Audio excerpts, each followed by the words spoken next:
Election effect. Sound ബോക്സുകൾക്കും voice of ഇലക്ഷനും പിടിവലി. തദ്ദേശ തെരഞ്ഞെടുപ്പ് പ്രചരണത്തിന്റെ അവസാന ലാപ്പിലേക്ക് കടക്കുമ്പോൾ സ്ഥാനാർത്ഥികൾ സൗണ്ട് സിസ്റ്റത്തിനായുള്ള നെട്ടോട്ടത്തിലാണ്.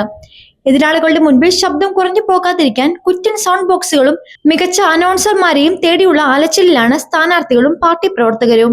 മൈക്ക് അനൗൺസ്മെന്റിന് ആവശ്യമായ സാമഗ്രികളും വാഹനങ്ങളും കിട്ടാനില്ലാത്തത് ലൈറ്റ് ആൻഡ് സൗണ്ട് ഏജൻസികളെയും പ്രതിസന്ധിയിലാക്കി. പണം വാരിയെറിയാൻ സന്നദ്ധരായി എത്തുന്നവർക്ക് പോലും മൈക്ക് അനൗൺസ്മെന്റ് സംവിധാനങ്ങൾ നൽകാൻ കഴിയാത്ത സ്ഥിതിയാണ് നിലവിലുള്ളത്.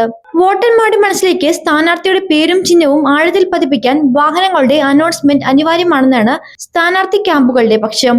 എന്നാൽ ആവശ്യക്കാർ കൂടിയതോടെ മൈക്കും ബോക്സുകളും അനുബന്ധ സംവിധാനങ്ങളും കിട്ടാക്കനിയായി. ഇപ്പോൾ തമിഴ്നാട്, കർണാടക തുടങ്ങിയ അയൽ സംസ്ഥാനങ്ങളിൽ നിന്ന് പോലും വാടകയ്ക്ക് സാധനങ്ങൾ എത്തിക്കേണ്ട അവസ്ഥയിലാണ്. News desk life Malayalam.